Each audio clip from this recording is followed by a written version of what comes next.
මේ තමයි බර්ග්. මේ පැත්තේ තමයි ලෝකේ හොඳම රහස් තියෙන්නේ. වැඩි කවුරුත් පේන්නන් නෑ තමයි. හැබැයි මේ කඳු අතර විශ්මයන් ගොඩක් සැඟවිලා තියෙනවා.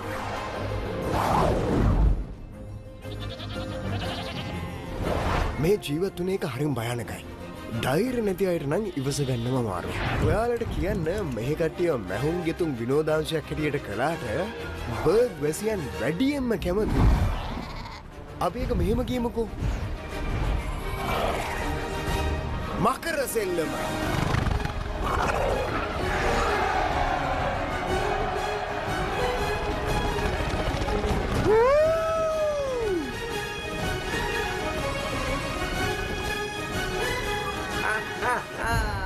සමාවෙන්න මිත්‍රයා. ඔයාට මේක ඕනේද? ස්කොට්ලන්ඩ් ඕක මගේ. මෙන්න එමන. ඇත්තටම මම කිව්වද ඔයාට අද හැඩයි කියලා? යමු බර්. මේ පැත්ත නිකන් ගඩ ගන්න පටන් අරන්. මට නම් ඔයව පෙන්වන්න බෑ. මෙතන ගිනි තියමු.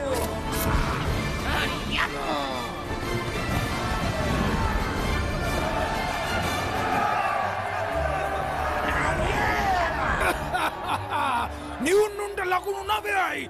ඇස්ට්‍රෙඩ්ලට 3යි. ෆිෂ්ලෙක්ලට ලකුණු නැතුවම තරග කරන්න වෙනවා. කොමේ හිකප්. පේන්නවත් නෑනේ. ඔයා යාව ලොකු කතා කියලා බය කරෙව නේද ස්ට්‍රොයික්? මොනාද කරන්නේ ස්කොට්ලන්ඩ්? එයාලා දිනන්න යන්නේ. එයා මගේ කුමාරිකාවනේ. එයා ඉල්ලන ඕනම දෙයක් මම දෙනවා. එයා ඔයව නැති කරලා දාන්න නේද හැදුවේ? හරි ඉතින් ඒ ටික විලාපට විතරනේ. මකර කියන කට්ටිය මෙහෙට ප්‍රශ්නයක්. හැබැයි ඒ අවුරුදු 5කට කලින්. දැන් එයාලා හැමෝම මෙහෙ ඉන්නේ. අනෙක ඉතින් එහෙම නොවී තියෙන විදියකුත් නෑනේ. අපි ස්ථාල හදලා තියෙනවා. එතකොට කෑම කාමර හදලා දෙනවා කෑම කන්න. මකරුන් පිරිසිදු කරන සේවාස්ථානක් තියෙනවා. හැබැයි මේ හැම දෙයකටම වඩා හොඳට ගිනි නිවීමේ සේවය නම් සිද්ධ වෙනවා. දැන් තමයි වෙලාව ගොබෝ. ඔය කැමැත්ත මේ අන්තිම වටය.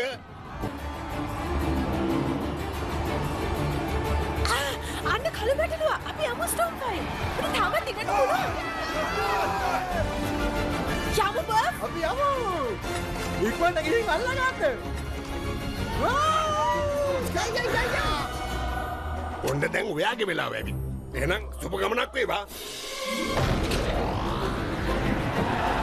උඩට බෑමු.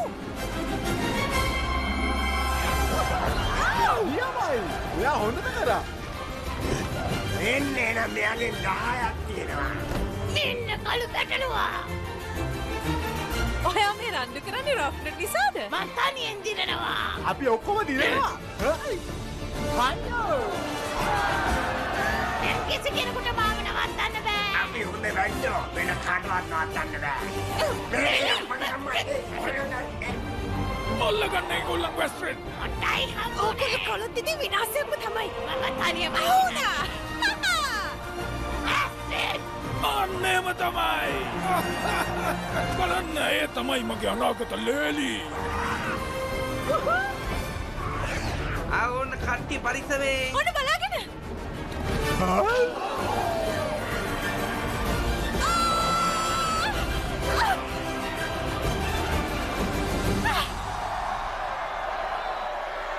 ලකුණු 13යි. ඇස්ට්‍රෙඩ් තරගෙන් දින්නා. බර්ග් කියන්නේ හරිම පරිපූර්ණ තැනක්. මගේ මහන්සිය ප්‍රතිඵල හොඳටම තියෙනවා. ඒක ගොඩක් හොඳ දෙයක්. මොකද අපි මකරුන්ගේ පිටේ යන වයිකින් බව. ඒ හින්දා අපේ ලෝකේ ඔයාලා හිතනවට වැඩිය ටිකක් ලොකුයි.